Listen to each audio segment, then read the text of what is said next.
রানাঘাট লোকসভা এক নির্দল প্রার্থী, তার নাম হচ্ছে জগন্নাথ সরকার, কি বলবেন এই বিষয়ে? তৃণমূলের এটাও একটা নোংরা খেলা। সে তৃণমূলের সমর্থক, তাকে টাকা দিয়ে সেটিং করা হয়েছে ড্যামি ক্যান্ডিডেট সেম নামে যদি দাঁড়ায়, তাহলে যদি জগন্নাথ সরকারের কিছু ভোট কাটা যায়, তার জন্য এক নতুন নোংরামি খেলা। কিন্তু এতে কাজ হবে না।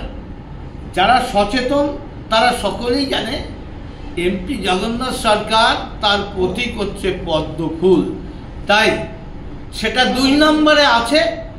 তাই পদ্ম ফুল চিহ্নেই সবাই ভোট দেয়। মোদিজির প্রতীক, সারা ভারতবর্ষের নেতা মোদিজি প্রতীক হচ্ছে পদ্ম ফুল। তাই এবার জনতা, রানাঘাটবাসী সকলে পদ্ম ফুলেই ছাপ মারবে। নাম দিয়ে কিছু এসে যায় না, তাই তাদের চালাকি। এতেও দলের থেকে জগন্নাথ সরকার নামে আরেকজন ব্যক্তি ভোটে দাঁড়িয়েছে, তার চিহ্ন হচ্ছে হিরে, যেটা নির্বাচন কমিশনের সূত্রে আমরা জানতে পেরেছি। এই জায়গা থেকে যে কথা উঠে আসছে বারবার, যে এই জগন্নাথ সরকারকে দাঁড় করানো হয়েছে তৃণমূলের, মানে তৃণমূল একে দাঁড় করিয়েছে, এমনটা কিন্তু অভিযোগ করছে কিন্তু বিজেপি প্রার্থী জগন্নাথ সরকার। দেখুন,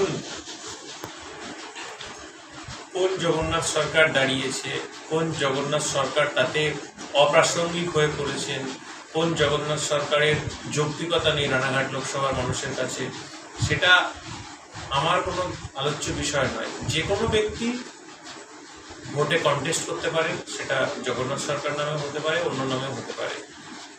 কিন্তু জগন্নাথ সরকার যেটা দাবি করছেন যে ইভিএম মেশিনে যে ভোটদান করবে মানুষ, সেখানে হয়তো তার নামটা প্রভাবিত হতে পারে আরেক জগন্নাথ সরকার দাঁড়াবে। এর চক্রান্ত কিন্তু তৃণমূলের, সেটা কিন্তু বারংবার তিনি আজ ভোট প্রচারে কিন্তু সেটা বারবার কিন্তু অভিযোগ তুলছেন, আঙুল তুলছে তৃণমূলের দিক। ওনার কাজ তো অভিযোগ করা, অনুযোগ করা। উনি এর আগে অভিযোগ করেছিলেন যে রাজ্য সরকার ওনাকে কাজ করতে দেয়নি। উনি এখন অভিযোগ করছেন যে কোনো একজন, আমি জানি না কে নির্দল প্রার্থী জগন্নাথ সরকার দাঁড়িয়েছে, তার জন্য উনি ভোট পাবেন না। আসলে উনি ভোট পাবেন না। 2019-এ ওনাকে দেখে কেউ ভোট দেয়নি, সেটা রানাঘাট লোকসভার মানুষ ভালোভাবে জানেন। এবার এই বিজেপির বিদায়ী সাংসদ অপদার্থ জগন্নাথ সরকারের পরাজয় অবশ্যম্ভাবী।